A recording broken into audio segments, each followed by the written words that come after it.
Hello, everybody. Hello, and welcome to my shop again. Happy Friday, first of all, and thanks for being here. My name's Todd Rains, and I'm in Allen, Texas here in my shop, and together with my wife, we own and run Woodturning Tool Store. And we do this every second Friday, and so glad to have you here again. For anybody new, welcome, and good to have you here. So it's been nice and warm lately, almost too warm for February, March of the year. We're hitting highs of 80, 85, and really rainy storms the last couple of days, but just unusual weather, I think. So had to actually spread some pre-emergent last week and stop the weeds from growing. So different for people in different parts of the country. Hope you're all doing well. So good to have you here. And I will jump into content here in a little minute. I just want to say hi to a few people. I said hi to, showed their chats and stuff on the show there.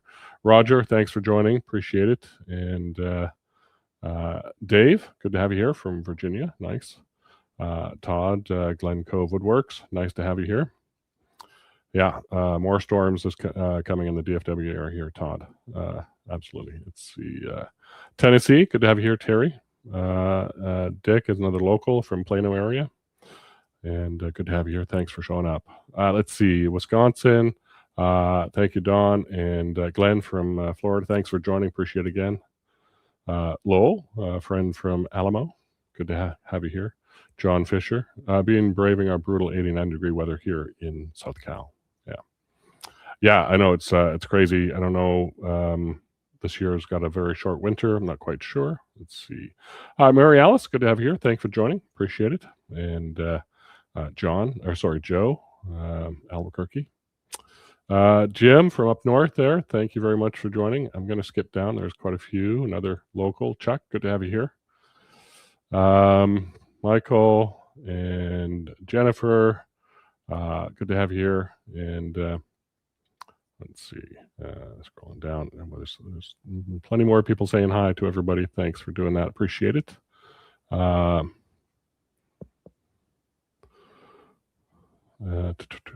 Mike, good to have you here. Thanks for joining. And yeah, it's always good to have good people here. Steve Worcester's here. Thanks, Steve. And Steve is in the studio here. I'm going to bring him on in a little bit here, and Cindy as well. So let's see. I think I'm gone through a lot of the chat people that are here. So I just want to acknowledge people. Thank you for joining. If you have questions, please post them in the chat. If you got comments about what we're doing here today, there's not a whole lot of turning going on today, but we'll take a look and we'll make some chips in a different way. A little bit of carving and stuff. So just kind of wanted to follow up with a little bit of my newsletter content this last week, and second part of that will come out next week. And so it kind of goes hand in hand. Trying this concept of tying the things together with my live stream and products that I sell and stuff. So hopefully you enjoy that. And if you have ideas for content or certain topics you want discussed in the newsletter or on these things, let me know. Send me an email. email is probably better. The chat, I can kind of grab it, but once the chat's gone, it's gone. So anyway, on with the show. Before we kind of get full into what we're doing, I'll just kind of show this for a second. We're going to do a little bit of carving at the lathe. I'm going to show the Pro Mount. I'm going to show a lot of other stuff too, not just the Pro Mount carving stand, but some other apparatus for embellishing and coloring and texturing and all that kind of stuff. So, and then also some other ideas of how you use air in the shop as part of the newsletter article kind of talked about. So we'll get into all of that here today. So it's not a full hour of just carving. Don't want to bore you with that. There's a lot of other stuff to kind of talk about and ask questions about and learn. So as always, need to get a hold of me. Email's right there, Todd@woodturningtoolstore.com, Todd with 1D. And it's the contact form on the website. The QR codes for the newsletter. So I'm starting to get some, more content in the newsletters this year. Hopefully it's helpful and useful, and you enjoy it.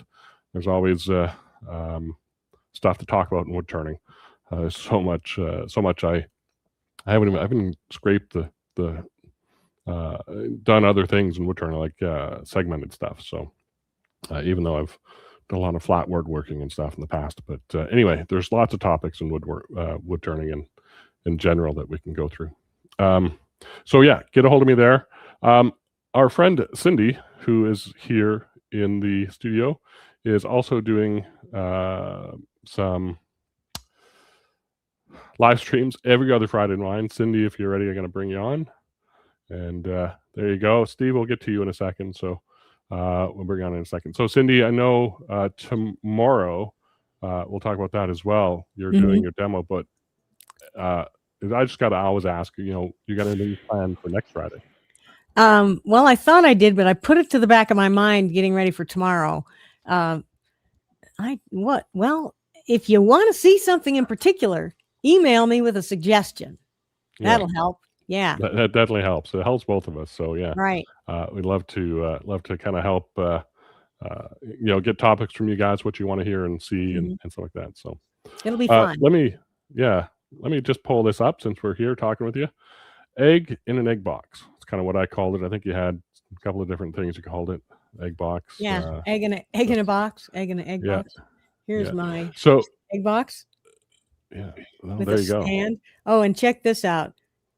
It's a magnet. I know there's how you can tell. Yeah. I've got a hidden magnet in the box in the stand. So this demo's tomorrow, starting at 1 p.m. Eastern, noon Central. So sign up on Cindy's website. The QR code up there is to her website. So take a look at that. And it's always a great presentation Cindy gives. So should be a lot of fun and looking forward to it. So. Yeah, it's fun. And thank you, Todd. Nice graphic, by the way. Yeah. Good job with that. Yeah, I appreciate it. Yeah. I'll put some links in the chat for all these things here. I am getting a lot of use out of Affinity. So it's a good graphics package.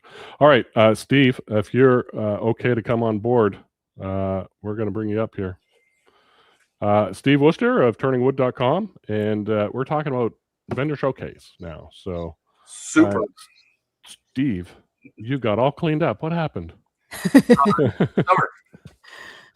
It's the so we go from winter to oak pollen to spring. So we're between oak pollen. Well, we're in oak pollen season right now. Right. Yeah, and so is that why you shaved? It's springtime. Clean up the yard. And I cut my hair too. I see that. Yeah. Well done. Well, you look good, by the way. So thanks for popping in today. I did kind of want to show a little bit of what, give a teaser of what Steve and I have been doing. I don't know if Steve, you got anything to show. I do. Yeah. So it's going to be rather abstract at this point, but I kind of wanted to tease a little bit of what's coming up for Vendor Showcase, and it's April 11th, so it's a month away. Sorry. Are you going to show your drawing that you sent me? No, I don't have that drawing. I should have loaded that up. I got the piece kind of somewhat put together if I can. The corn dog. Kind of a big corn dog, yeah.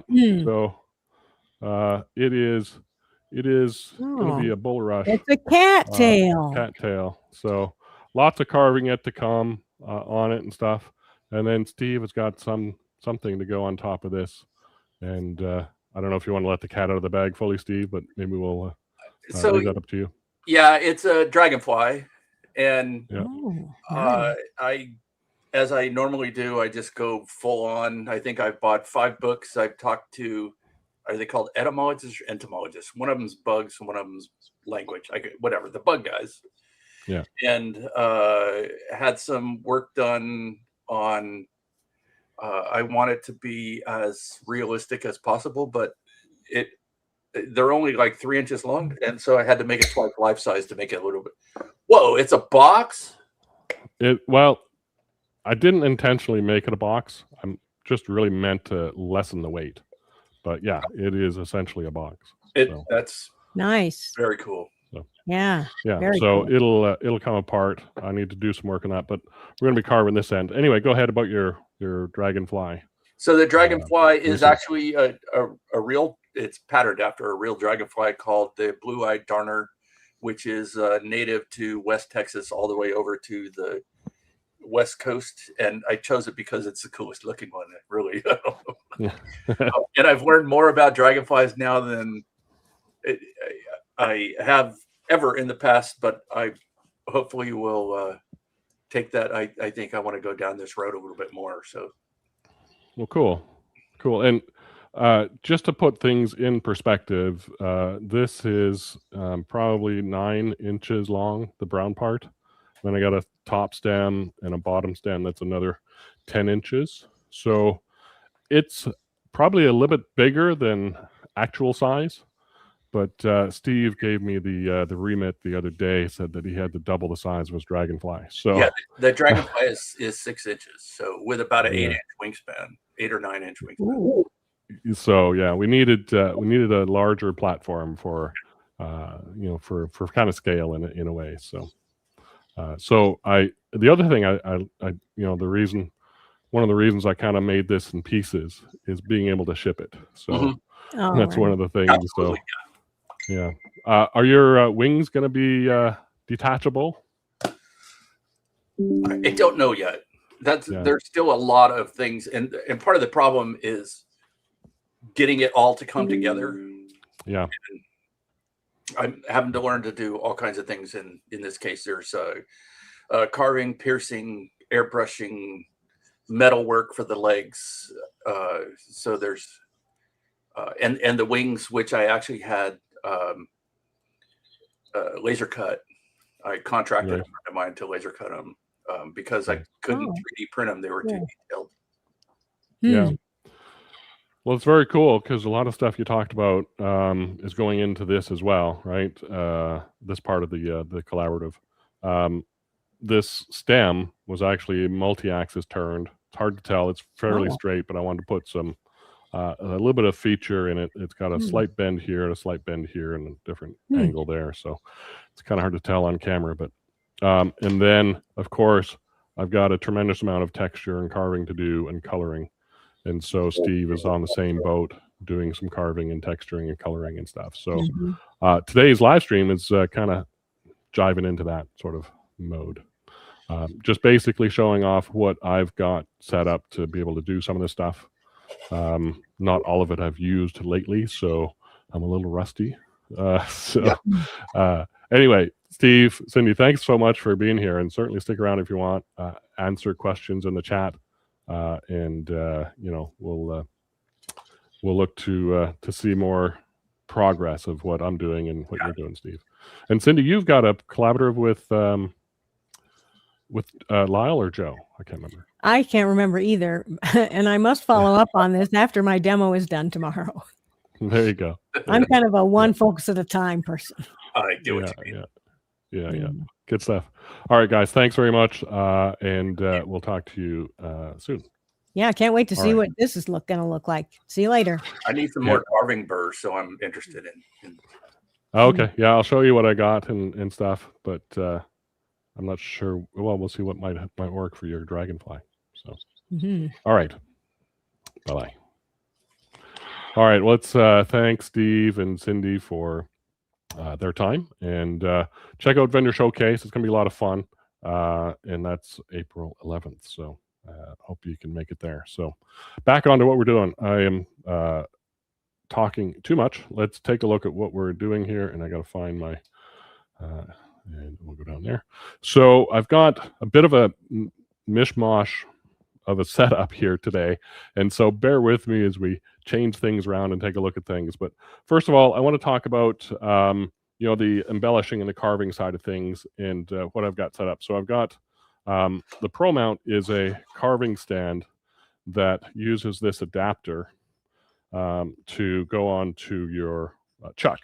So this little spindle adapter, I've got a little air fitting in it. It is fitted for air, so does have air capability for vacuum chucks as well. I'll show that in a second as well. That's the spindle adapter. This is 1 1/4 by 8. Unfortunately, we're all out of 1 by 8s. Talking to John yesterday, he's looking for those, and I'm hopefully going to get some more in here. It's going to be a couple months anyway, I think, before I get them in. So that is part of it. So any chuck can fit onto that guy.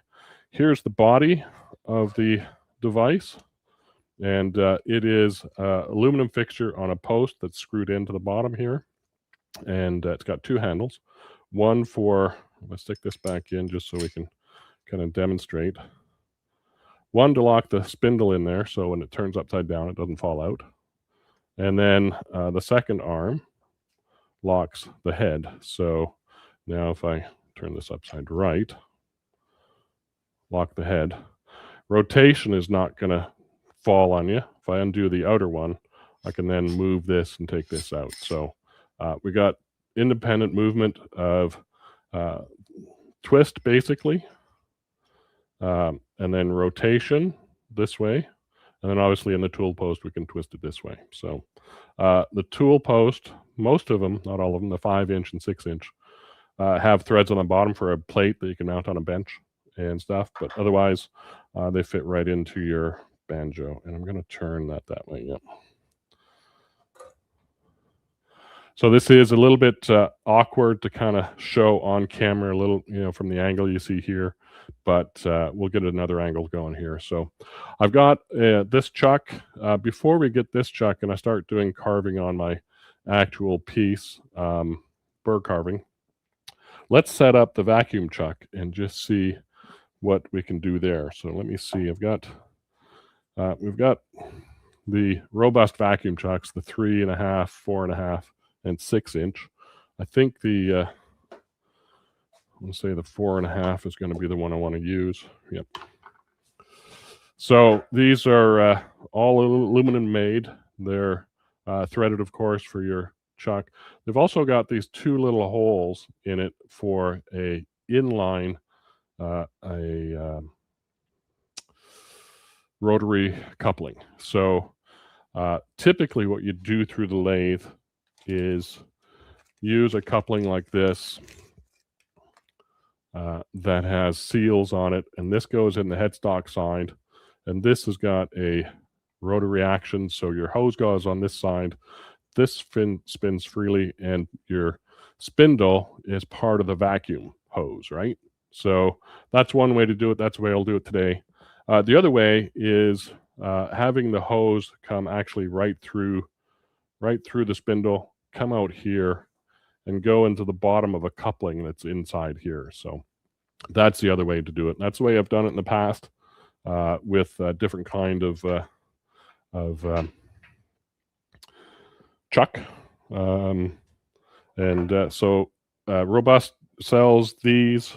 I should also say that the silicon seals here, our friend Steve Worcester has a part in as well. So we'll put this guy, I'm going to turn it sort of flat up, and let me get this shot so you can kind of see it there. Now I have this fitting down at the bottom here. You can't see. I've got a quick connect on my vacuum pump. So that's connected there. Turn the vacuum pump on. hopefully that's not too bothersome. And then say we had a finished bowl that we wanted to fix up on this one. I've got a lot of bark that kind of came off.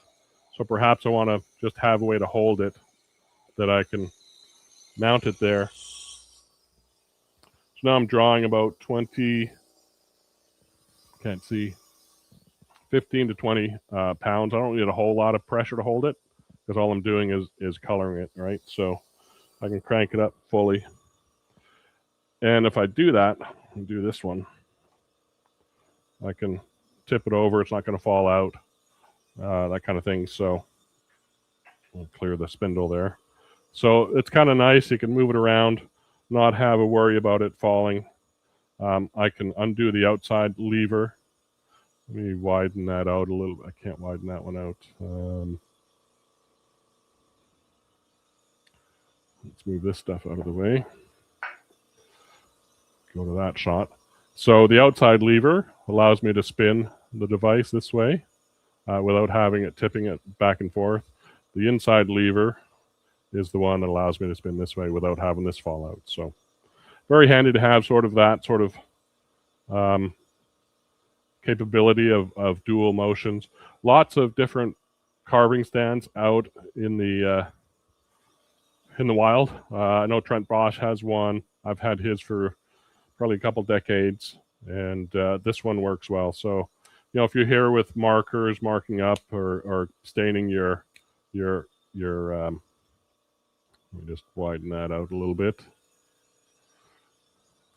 Fixing up your rim coloring or something like that, you've got a place to do that here where it's nice and steady, and you know, fix up the broken bark, that kind of stuff. I need to pick some better colors than what I have here, but that's one thing to do there. So turn off the vacuum, comes right off. Got a little plate here that maybe we want to work on. This might be a little bit big for it might be the right size. That's not sucking very well. It will suck this way though, I'm sure. The wrong size chuck.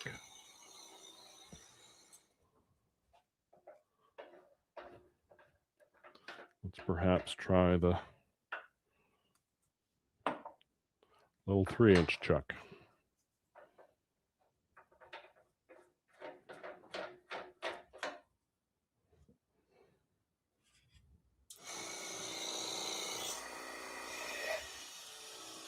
There we go. That sucked on there good. So now we got that. We can do a little chip carving if we wanted to. I have some little chip carvers. Let's see.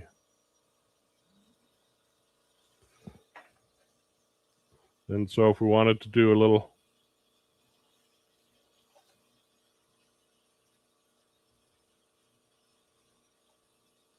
little chip carving,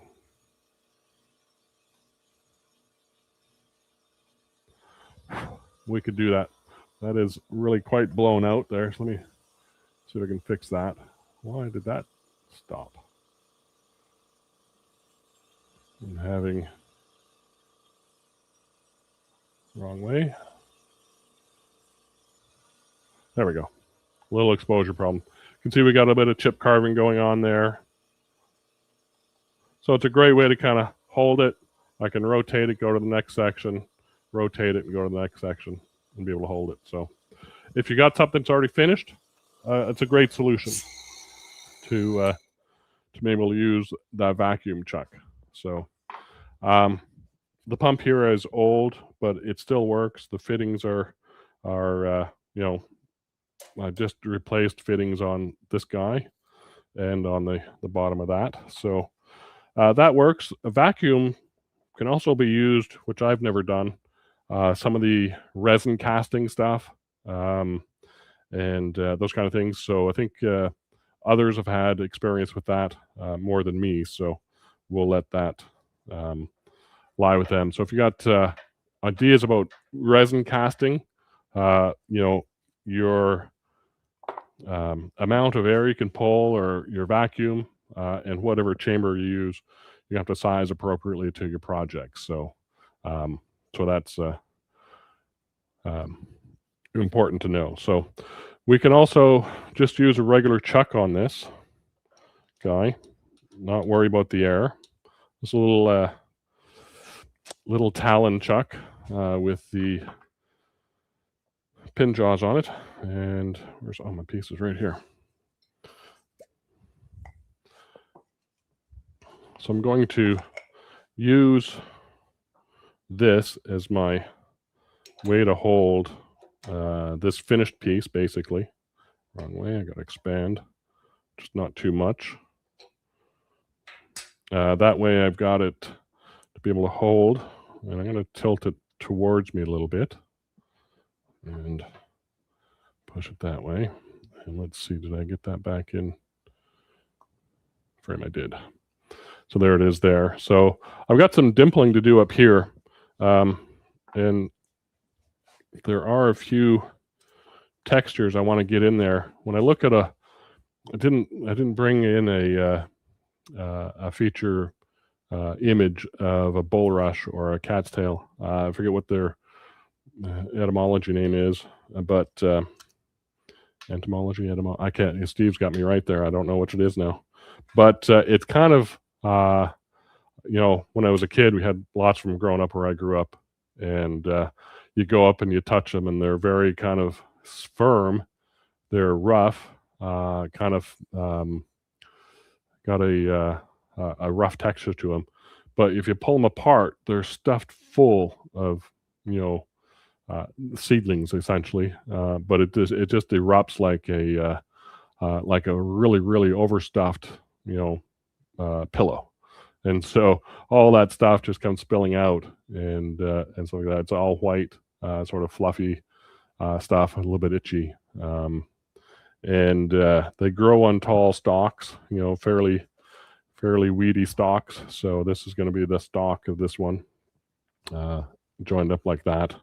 I'll drive it in there a bit, and the bottoms are a bit irregular, so I've carved a bit off it, made it not quite regular shape. And then we'll use so I've got some cup cutters that I'm going to use, and I've also got this other burr that I'm going to use that'll make some points. So I've got a little micromotor tool I want to bring up here. Just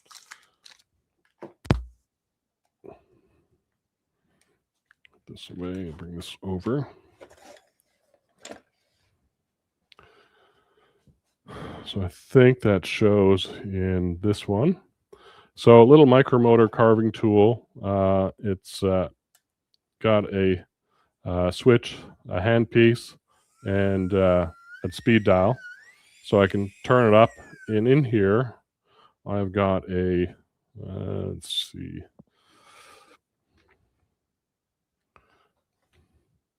I don't know if I focused. This is part of the challenge, is trying to get the focus up to the top and then zooming in. And I got to focus again.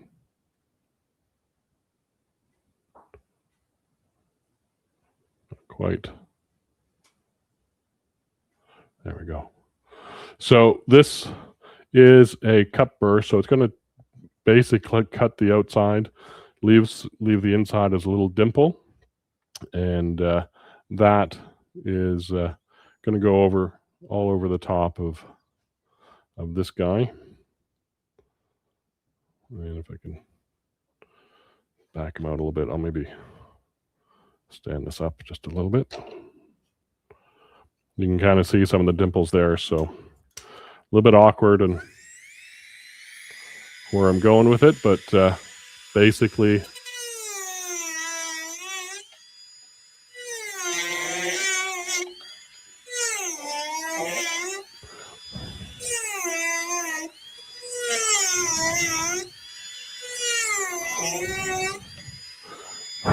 those kind of bumpy sort of textures. And if I get a little burning going on, I'll turn the speed down a little bit, maybe not burn so much. We'll try over on this side.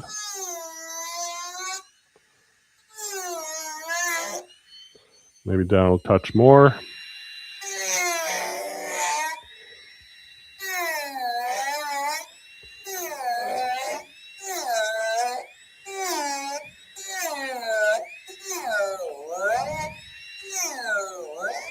So it leaves all these little sort of ball sort of looking features all over the surface. And of course, this one is, let me just pump that up a little bit. This one is, let's see, what is the wrong button, Todd? I'm trying to turn off my lathe. Is relatively small. There's a larger one here, quite a bit larger, that you can see. The large one is probably 6 mils. Yeah, just 5.5, 6 millimeters. This one is maybe 2.5. And they go all the way down to super small. Like here's a smaller one. It's probably 1.5. That's 2. And then there's other ones in my little bit collection over here that are smaller as well. All kinds of different bits in here. So those are going to kind of go all over the place. And if I swap this one out, this is a quick swapping tool. I'll do it for the smaller version. We'll infill around these, I want to spill those burrs, around these bigger holes with smaller ones, and kind of just intermix them a little bit just to kind of get some different texture all over the place. This is going to create a lot of sort of fuzzy feel in the hand, which is kind of what I'm looking for. And so we kind of get that sort of fuzzy sort of texture there. And if I take that, I've also got this Fantech device. It's a cordless USB powered carving bit thing. It's got a small triangular shape on here. I bought a battery powered one of these years ago, and it was useless. It just died after like 5 minutes of the battery. So, and had no torque. So I thought I'd try this one, and this one worked fairly well. So at least for the limited amount I've used it so far. So let me just back up and see some of the questions up here. Oh, Andre, good to have you here. Thanks for joining. Appreciate it. Very nice note you sent the other day. Appreciate that very much. Good to have you here. So,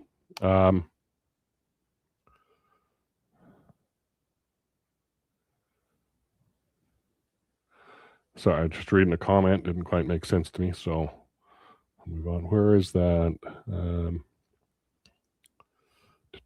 Oh, Cindy dropped in the registration link. Thank you. Yeah, almost as large as mosquitoes. Yeah. So more larger mosquitoes up north for sure than down here. So let's see.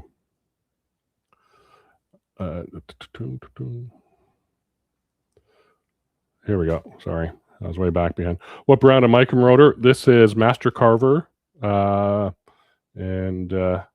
it is a Trevor. It is a unit that can go probably up to about 50,000 RPM. It has the handpiece is wired, which is okay. I don't mind it. It's a nice light handpiece.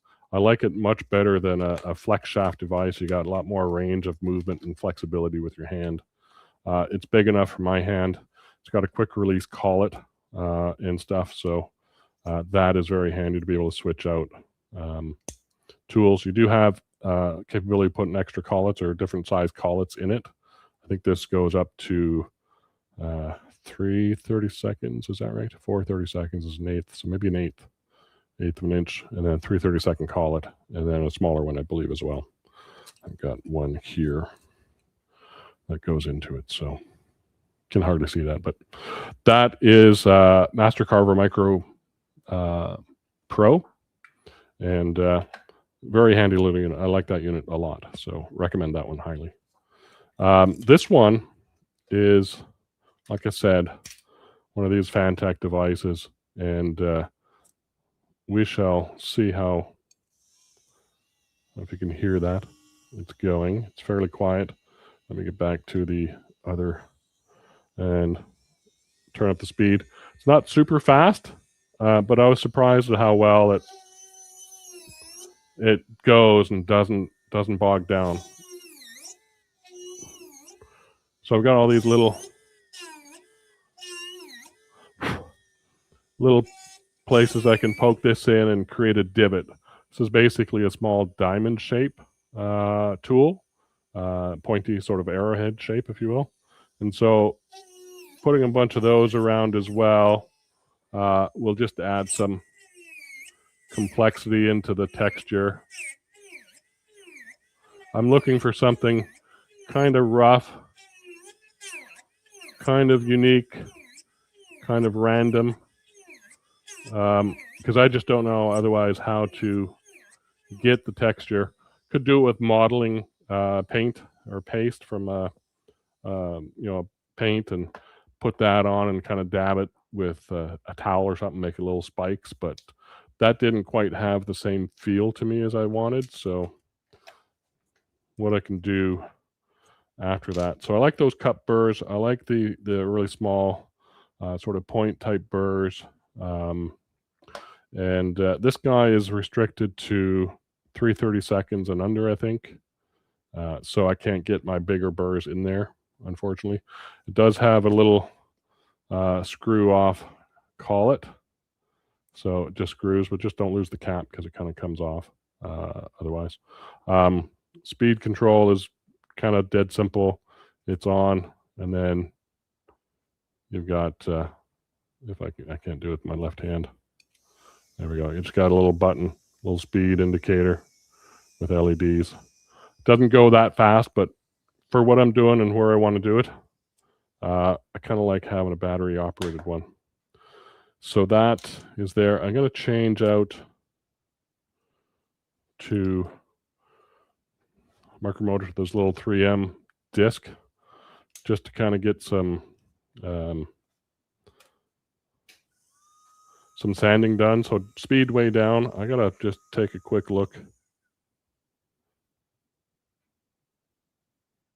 Yeah, it's spinning the right way. So this does have a reverse switch on it, the micromotor. So I just wanted to make sure I was going the right way.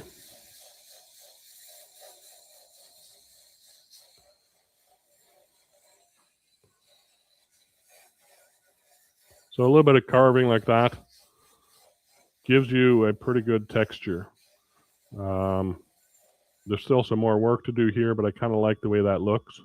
It's kind of feels smooth but textured, and so that's kind of the look I'm kind of trying to go for. So after that, so what I've done so far is just 2 coats of put some sanding sealer on it, 2 coats of milk paint just to kind of get a base coat. It's still rubbing off on me. My hands are getting dirty. Black and then brown, and then we'll do some carving, more paint, which will be I've got this idea of base coat of a dark brown, and that same sort of breakaway glaze I used on my last vendor showcase collaborative, I'll be using again, and it's going to get down into the crevice and cracks, and I can brush off the top, and then we'll go over top with a dry brush of some other color. So we'll have some depth, I think, hopefully, to the piece, and go from that. The stem, this is actually pretty close to the color the stems are, so there won't be a whole lot done to this. Some sanding, some maybe some painting techniques with going down and around it, just like that. So making it look like that straw sort of striation pattern down the shaft. So you can kind of see a little bit of eccentric turning there. It's a bit curved, a bit bent in a way, not a whole lot, but I wanted to get some movement to it other than just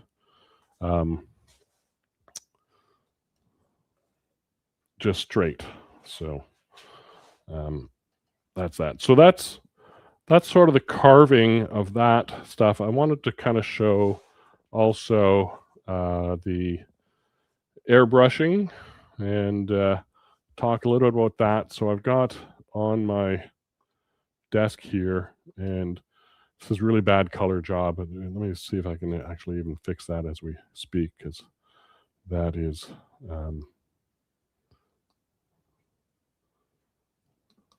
brighten that up.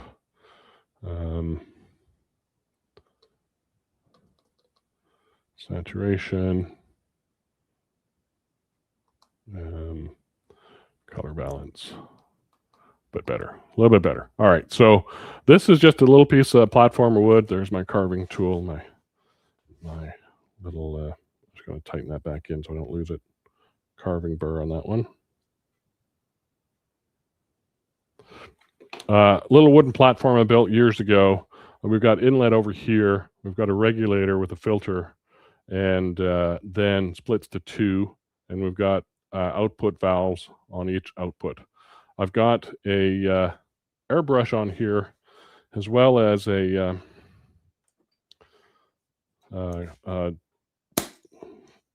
carving tool, high-speed dental style carving tool. So air is going to go on this side, if I can manage to do it while in this awkward position. There we go. All right. So we've got now some pressure. I can regulate it here. 20 to 25. It's 30 right now. So let me just bleed some of that off. So 25, I think, is a good place. Back again. 22 to 25 for my airbrush. I got the airbrush from Joe at airbrushingwood.com. So it's a Grex style airbrush. I'm not overhead. Let me get back to overhead. And I got to go. Actually, this is going to go this way. And I got to go get my focus up here. Let me get myself off there. There we go. Grex airbrush with the hose. I've got a little air regulator here as well. So if I turn that all the way off, I got no air. Let me make sure my air line is on over here. It is. So as I turn this on, you can hear that. I get more and more air. So it's kind of handy to have a valve here at your hand as well, just to kind of control what you're doing. Dual action. Down for air, pull back for paint. I got nothing in there right now. But this will be another way to kind of get some color on your piece. And if I have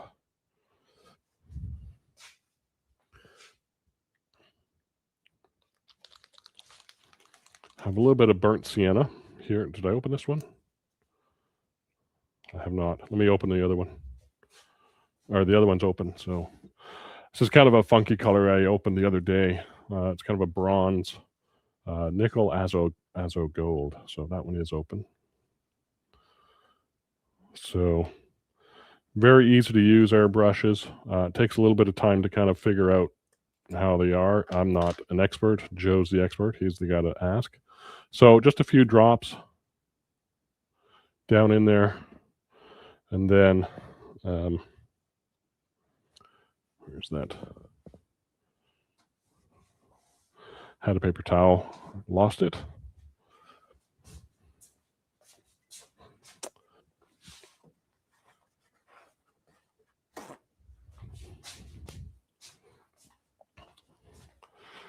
So I've got a nice little handy holder on top of this thing to hold it so I don't spill paint. So just a little paper towel in the background here, and a little air and a little bit of paint.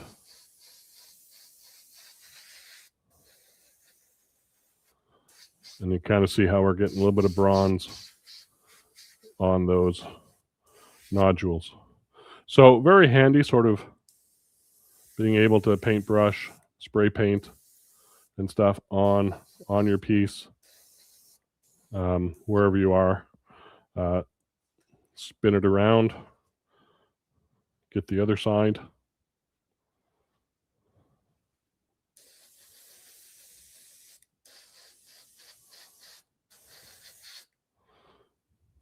And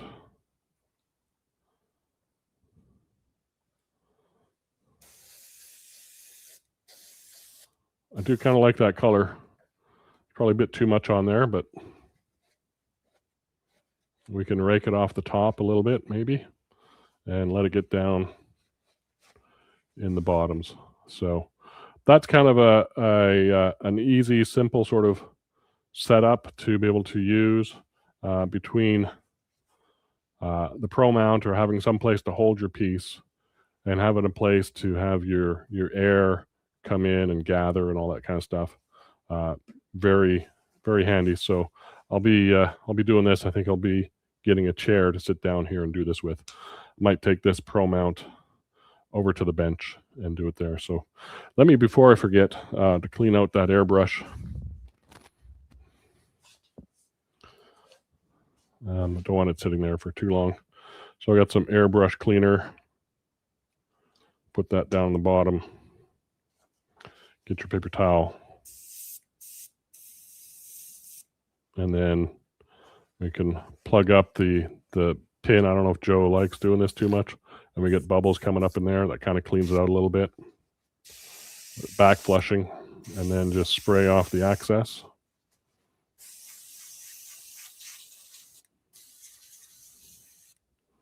And then for me and my pinky, get my pinky down in there with the paper towel into that bucket and clean it out. One more fresh clean spray.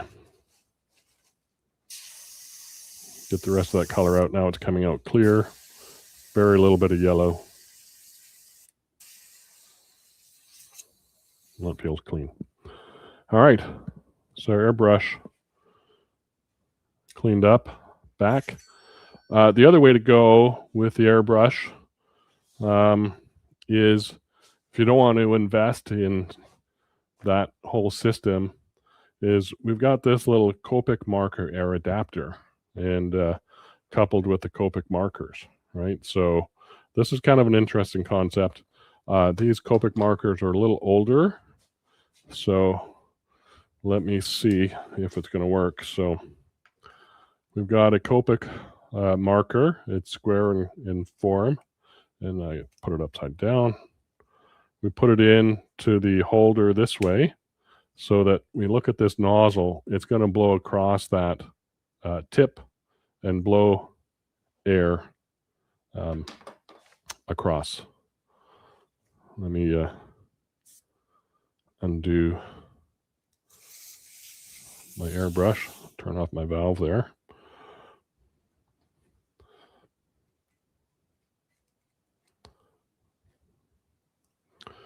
Put on the Copic marker version of it.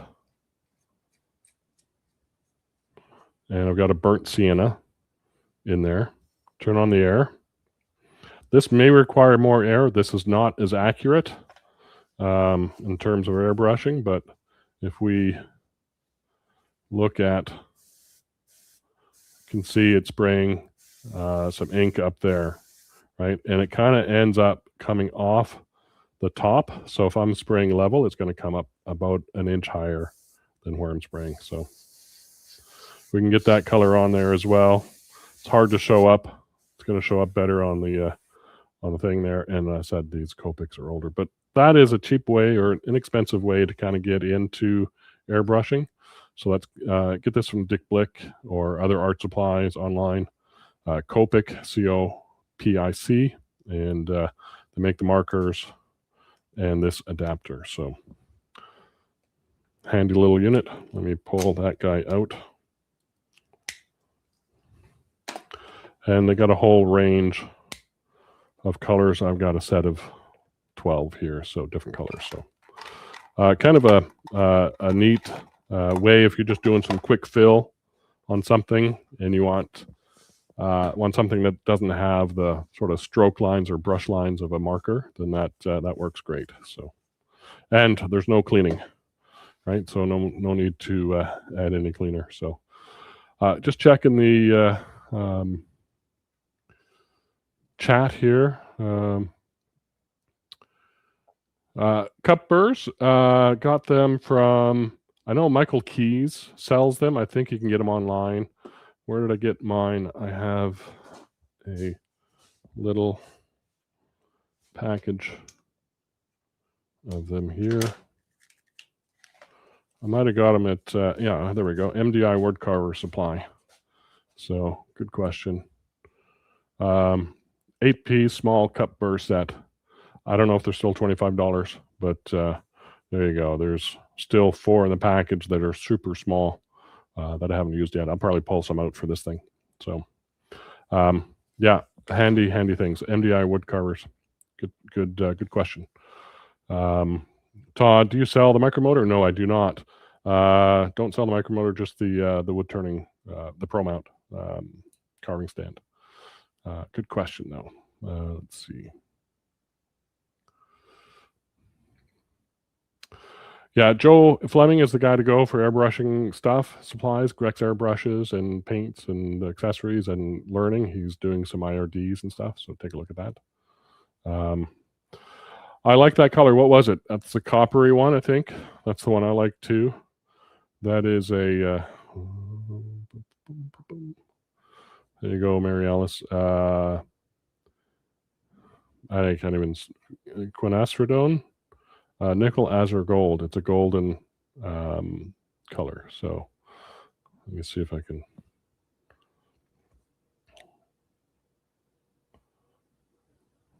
There. Hopefully that helps. So it is a neat color. It's kind of a bronzy color. So I do like it. I think I may use some of it in highlights here. It is about the right tone mixed with the milk paint that I'm kind of liking on this guy. So let me just pull this off the chuck. Make sure I go the right way this time. And we'll take a closer look at what we got here. So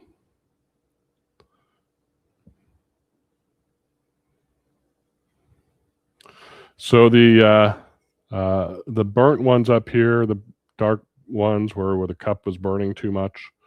These other ones not so bad.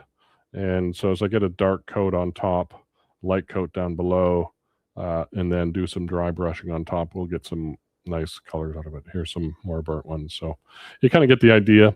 Hollowed it just basically for weight, but it could be used as a box as well. I don't know if that'll happen. That's where the stem goes. So that is the other thing on this air setup here is a dental tool. So up here we've got an NSK dental tool. So it is a 45-degree angle dental tool. Let's see if I can find the bit. These are super small bits, and I have not used this thing for a few years, so it may not operate the way I want it to. There are, where's my other collection of, there it is. So this stuff I kind of get from, let me go, I'm going to switch over to this view a little bit, and we'll have to refocus down here. Wrong way, wrong thing. So let me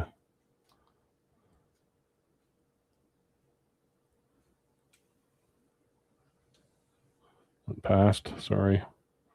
It's skipping out on me. There we go. So these are really small burrs. Actually, those aren't even the ones I want to look at. These are the ones I want to look at. These I got from, I believe, who's the, oh, Cindy, you'll know it in the put it in the chat, the fella that does the burrs for carving out of Arizona, I think. Ron Fleming, or is it the other guy? I can't remember his name, but he's always got an ad, or had an ad in the AW burrs for carving. Ron Fleming is dead. Okay, did somebody take over his business? It's maybe it's not Ron Fleming. It's the I can't remember his name now. Anyway, this guy kind of goes in here. Well, that is a tight focus here for this.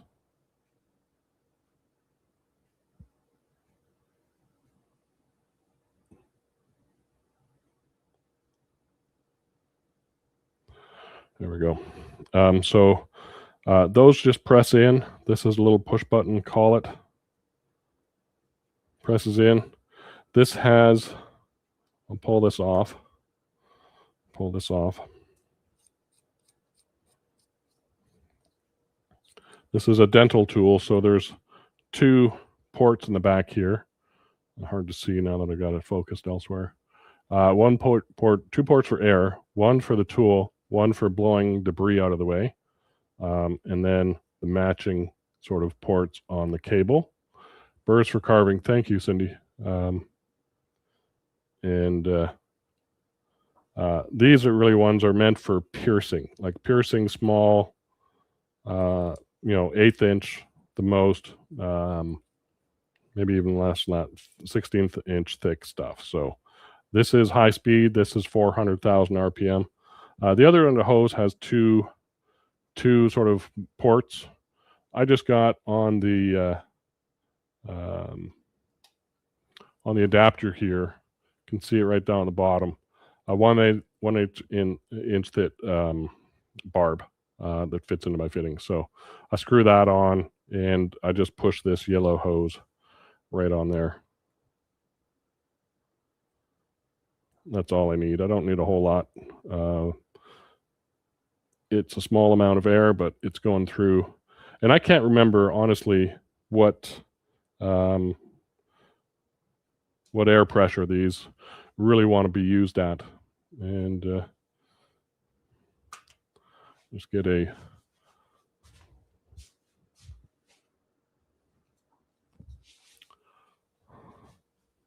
little test piece here. One of my snowflake bowls I've never finished, but if we turn on, that's the wrong air, and there I already dropped the bit. Luckily, I found it. You'll go through a lot of these because they're very small, and I need to do some maintenance on this guy because it's not holding very well. But if I do that, it tends to come out. So there we go. I think I got it. So if you can hear that.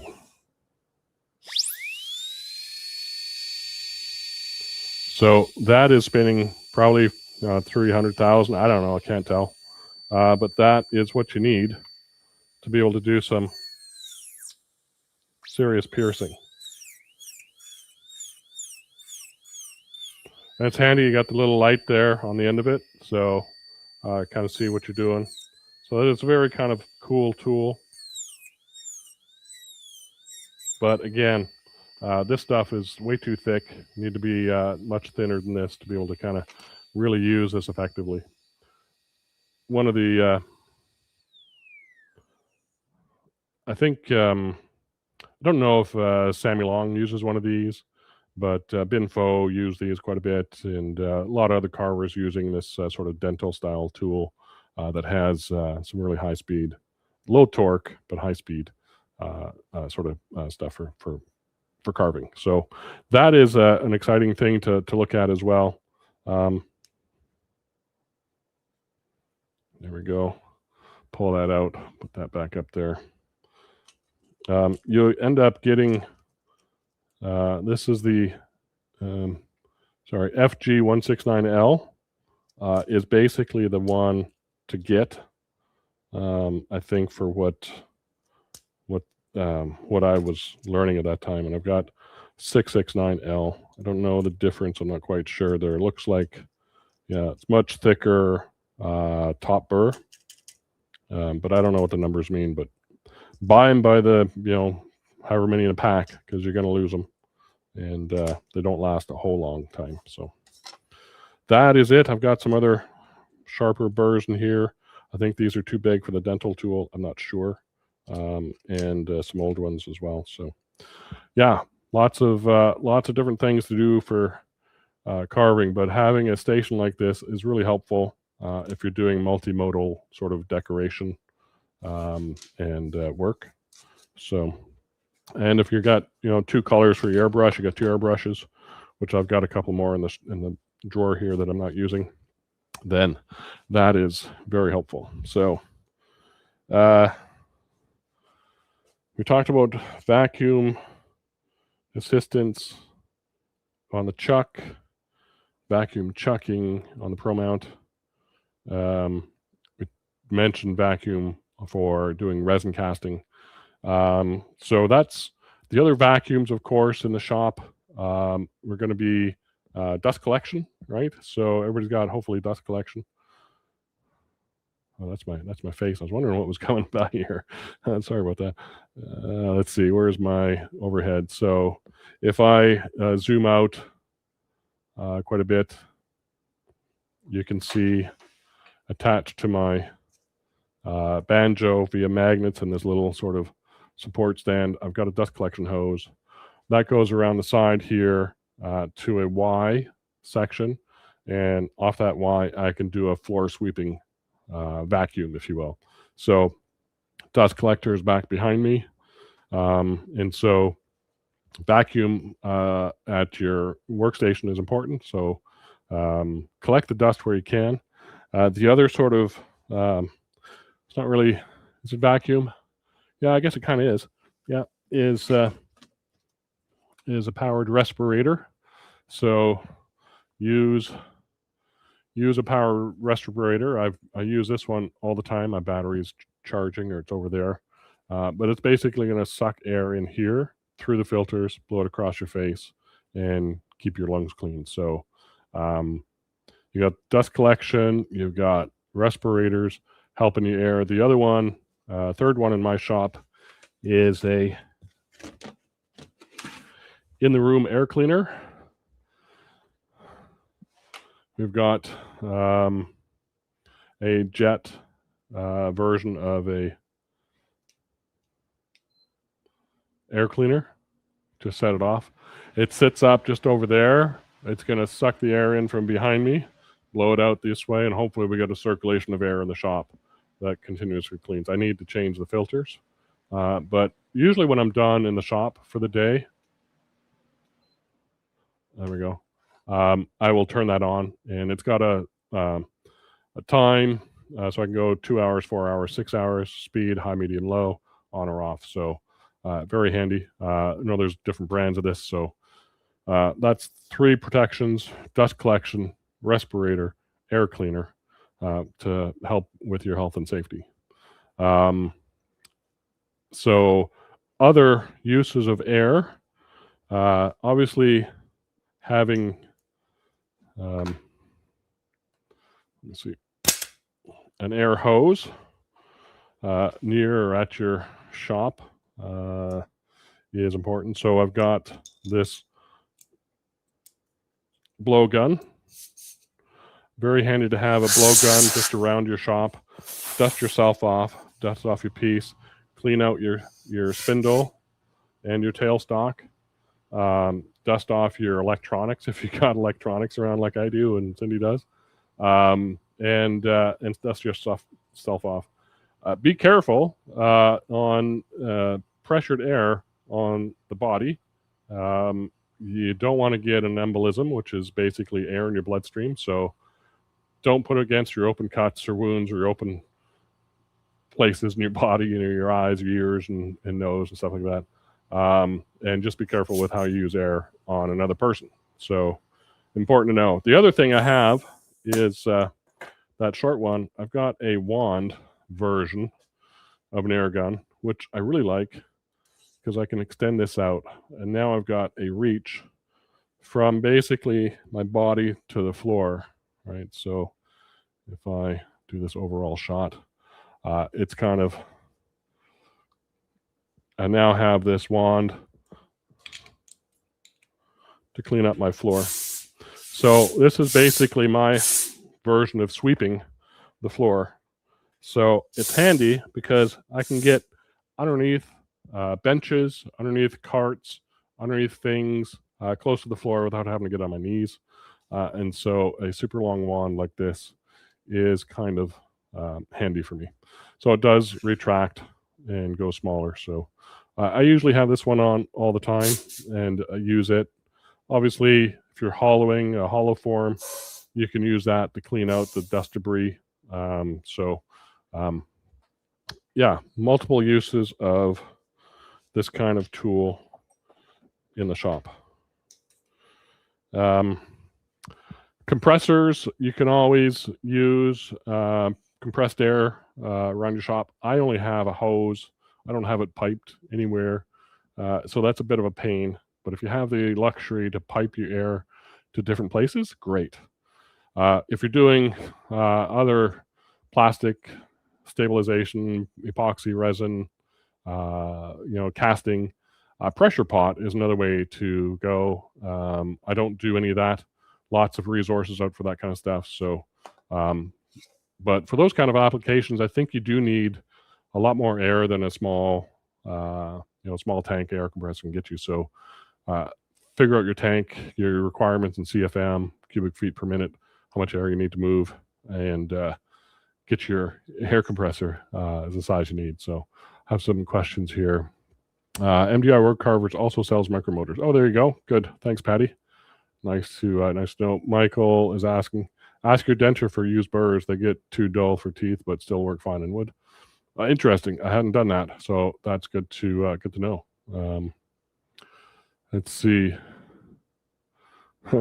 John, just grow a beard. Use that for filtration as well as saving soup for later. Yeah. That's your second lunch, right? So thanks, John. Let's see. Don't use shop air to clean your wife's blow dryer. I learned that when the parts started coming out the other end. Nice. Thanks, Chuck. It's good to know. I do. My wife asked me to clean the filter in the vacuum cleaner, and so I come out here and blow it out with air. So it's always handy to have an air compressor around and stuff. So let me just see. I think we're up against it. I'm actually a little over time. I really wasn't sure that was going to fill out the hour, but it certainly did. I know there was no real chips flying, a lot of talking, but I wanted to give you an idea of what setup I have and what I'm going to be going through over the next little bit to get this this piece finished. So we'll give you the full scale of it again. And this will be part of the collective collaboration between Steve Worcester and myself as part of the vendor showcase event. So I've got a little bit done. I got a whole lot more to do. So anyway, that's where I'm at. So I'll be doing that for a little bit. And what I'd like to ask is if you have any questions after the fact, please reach out, ask questions. These are great ways to kind of learn and get ideas. So the Pro Mount, we have a few in stock. Take a look at that. We've got other products coming in, and look forward to helping you out with your wood turning as best we can. So let's see. Any other questions or stuff? If it's now, great. If it's after the show, great. If you want to share your wood turnings, your carvings, or whatever you're doing, working on your lathe right now with me, I'd happily share those in the newsletter. We've had some great customer images here lately from Mike and Gerald and a few others that I can't remember the names of right now. Sorry about that. Over the last week. So appreciate your time. And thanks, everybody. And be sure to have a great weekend. Be safe and be kind to one another. And we'll see you next time. All right. Thanks, all.